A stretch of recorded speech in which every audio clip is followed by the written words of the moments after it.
You get home from work and immediately collapse onto your bed, scrolling your phone to escape the dull reality around you. But then you scroll past posts from people who seem to have everything: money, love, getting to do whatever they want, and suddenly you look back at yourself and feel drained. You wish you didn't have to think about any of this anymore. You don't want to die. Not at all. You're just tired of having to keep existing. The world looks at you and slaps on labels like lazy or undisciplined. They tell you to go outside, move your body, stay positive. But here's the truth. This isn't about willpower. There's a mechanism in your brain that's draining you. In this video, you'll understand why you feel stuck, even when you know exactly what you should be doing, and more importantly, how to get out of it. First, you need to call this thing by its real name, the thing quietly draining you. In psychology, this state has a clear name: existential exhaustion. Imagine you're like a smartphone. On the outside, the screen looks off. Everything seems normal. But deep inside the system, there are about 45 heavy apps running in the background at the same time.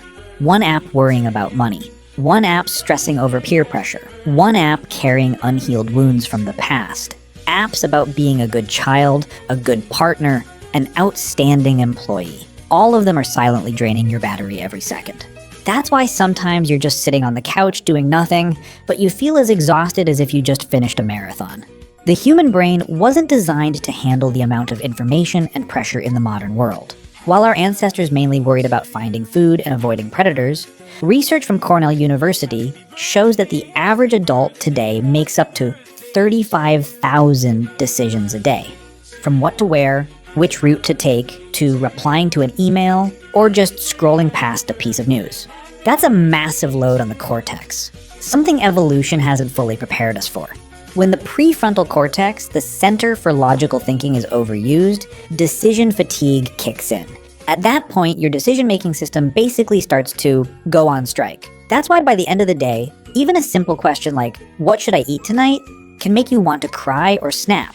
Having to choose, to think, to stay present becomes too much to handle. You're not just tired from big things, you're tired from thousands of tiny details piling up into the weight of a whole life. And from here, things start to branch into something more complicated. You realize something inside you has changed. The way you experience life isn't the same anymore. Psychologists call this state anhedonia, the reduced ability to feel pleasure. It's not exactly sadness or the kind of pain that makes you cry. It's more frightening than that. It's emptiness. The reward system in your brain, the one that produces dopamine, has been overworked and now responds slowly to everything. Think back to the things that used to light you up: a new movie release, a night out with friends, a message that made your heart beat a little faster. Now, you look at all those things and nothing happens. Logically, you know they're fun, but your body just doesn't release that chemical called excitement anymore. You're not exactly sinking into depression, but you don't feel like you're really living either. You're just drifting. Wake up, do what you have to do, go home, get in bed. Repeat. Some nights you turn on a movie, watch for 10 minutes, then turn it off. Not because it's bad, but because you don't have enough emotion left to keep going. You're like an actor reading the script of your own life without feeling anything. And the most painful part is, you start to miss your old self, the version of you that knew how to feel excited and hopeful about tomorrow. And when you can't feel joy, your nervous system starts looking for other ways to survive. It begins searching for safety. And this is where behaviors show up that others might label as laziness or lack of discipline. Have you ever spent 3 hours straight scrolling through mindless TikTok videos, even while feeling guilty for wasting time? Or watched the same old sitcom for the 10th time, while your list of new shows just keeps getting longer? People around you might say, "You're so lazy. You should go outside, experience new things." But they don't understand. Psychology explains that this behavior isn't laziness, it's an unconscious defense mechanism. When your nervous system is exhausted from the unpredictable variables of life, it craves something 100% predictable. You rewatch an old show because you already know how it ends. You know which character will say which joke at exactly what minute. No surprises, no plot twists, your emotions aren't challenged, it's a completely safe zone. Same with doom scrolling. You know you're wasting time, but you still can't stop. You put your phone down, and a few seconds later you pick it back up. Now let's talk about one of the most painful parts of this state: relationships. People who are exhausted from existing often get stuck in a suffocating loop. They desperately want to be understood, but at the same time, they shrink away from the idea of having to explain themselves to anyone. You see a message from a close friend. "How have you been lately? Want to grab coffee?" For a normal person, that's an invitation. For someone dealing with existential exhaustion, it feels like a threat to the little energy they have left. Your brain instantly starts running a plan. If I go, I have to shower, get dressed, drive there, sit and force a smile, talk about my life, and worst of all, listen to their life and show interest. You don't hate your friends, you love them. But replying to a message right now feels as heavy as writing a 5,000-word essay. So you choose silence. You leave the message unread. Or you reply 3 days later with something short. I've been really busy lately, let's catch up another time. You push away the people who care about you, creating a kind of calculated withdrawal. This isolation creates an overwhelming sense of guilt. You lie in bed, staring at your phone, feeling like a bad friend, an uncaring child. You know you're isolating yourself. You know this loneliness is slowly eating away at you, but you'd rather endure that loneliness than take on someone else's emotions. Your energy tank is completely drained. There's not even a single drop left to give to anyone else. But here's something that might surprise a lot of people. If an outsider looked at your life, they might not see anything wrong at all. That's the tragedy of being too good at pretending you're okay, because you still have to pay rent, you still have to eat. So you wake up, get dressed, put on some lipstick or fix your hair. You walk into the office, greet your coworkers, meet your deadlines, laugh along with small talk during lunch. You might even be the one who listens to other people's problems and gives them advice. From the outside, the system reads green. She's doing great. He's fine. No one throws a life raft to someone who looks like they're swimming just fine. But they don't see what happens when you get home.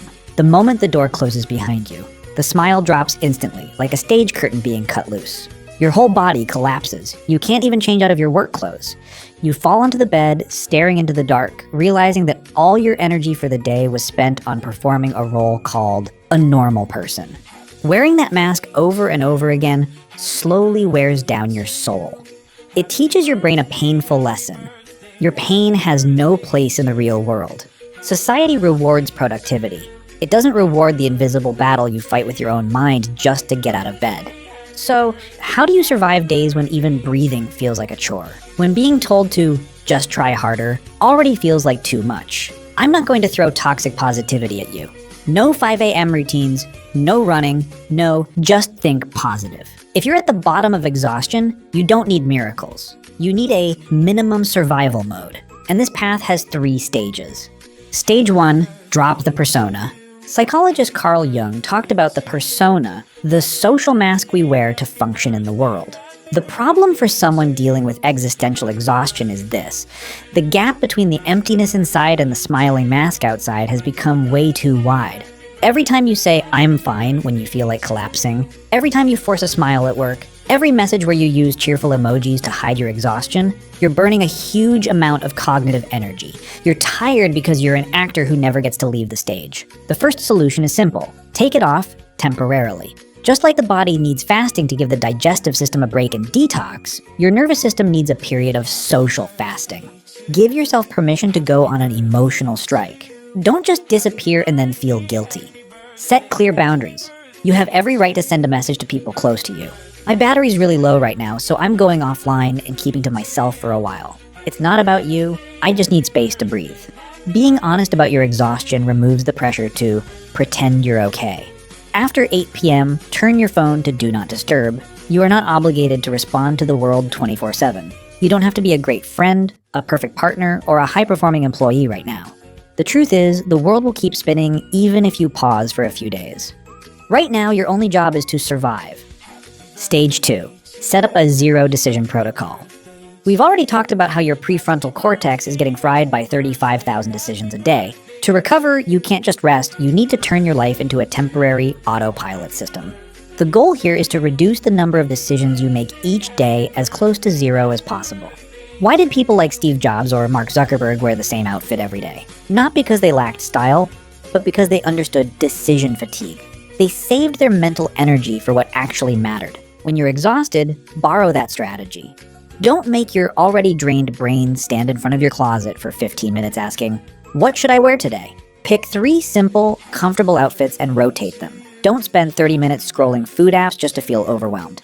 Choose one simple weekly menu. Breakfast, bread. Lunch, chicken and rice. Dinner, salad, repeat.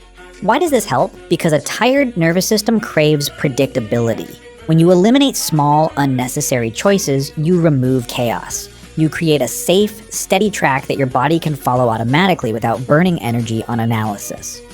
When your brain realizes it doesn't have to constantly process variables, it sends out a signal of safety, and that tight, suffocating feeling in your chest starts to loosen. Stage 3. Separate junk rest from deep biological rest. This is the trap 90% of people fall into. When you're exhausted, you lie in bed and scroll TikTok, Instagram Reels, or YouTube Shorts for 4 hours. You call it relaxing. But the harsh truth is, neurologically, you're still exhausting your brain. That's junk rest, like junk food. Your body is still, but your eyes are processing blue light, fast-moving images, and intense sounds non-stop. Your dopamine system keeps getting hit with short spikes, then crashing. You're forcing your nervous system to run a high-speed marathon while your body lies still. That's why after 4 hours of scrolling, your mind feels foggy, empty, and even more drained than before. What you actually need is deep rest. Neuroscientist Andrew Huberman from Stanford strongly recommends a method called NSDR, non-sleep deep rest, also known as yoga nidra. Real rest can feel boring. It requires cutting off sensory input completely. Put your phone in another room, lie on your back on the floor or bed. Close your eyes, no music, no podcasts, no screens. Just lie there for 15 to 20 minutes. Or sit on your balcony and simply watch the trees move. No analyzing, no judging, no trying to meditate. Just exist, like a tree. Your overstimulated brain will scream, "This is so boring." Grab your phone. Do something. Let it scream. Don't react. If you can sit through the first 5 minutes of discomfort, a biological shift begins. Your sympathetic nervous system, fight or flight, starts to turn off. Your parasympathetic system, rest and digest, turns on. Your heart rate slows, your blood pressure drops, and your body begins repairing stress-damaged cells. That's when you're actually recharging. Being human is hard. It really is. No one teaches us how to deal with an overloaded nervous system in a world that demands we keep going nonstop. If you're going through a time where everything feels gray, where replying to an email feels as hard as climbing Everest, I want to offer you this truth. The fact that you're still here, still breathing, still getting through your worst days, that is already a huge achievement. Don't compare yourself to people shining at their peak out there. Compare yourself to the version of you who wanted to give up yesterday, but somehow still woke up today. Think about nature. No tree blooms all year long. For spring to come, the field has to go through months of cold, empty winter, pulling inward, looking like there's no life at all on the surface. But deep underground, the roots are resting, recovering, and storing nutrients. You are not broken. You are not a failure. You are just in your winter. You're allowed to switch to low power mode. You're allowed to do everything at 30%. You're allowed to be quiet to protect what little energy you have left. Sometimes the bravest and most self-loving thing you can do in a day isn't changing the world. It's simply taking a deep breath, drinking a glass of water, forgiving yourself for being exhausted, and going to sleep. Tomorrow will come. Your battery will slowly recharge. Winter will pass. You just need to still be here to see it. Existing by itself is already enough. If you feel even a little lighter, or found something here that truly resonates with you, leave a comment, or even just a dot, so we know no one is walking through this winter alone. I truly appreciate you being here at this moment. I'm Apex.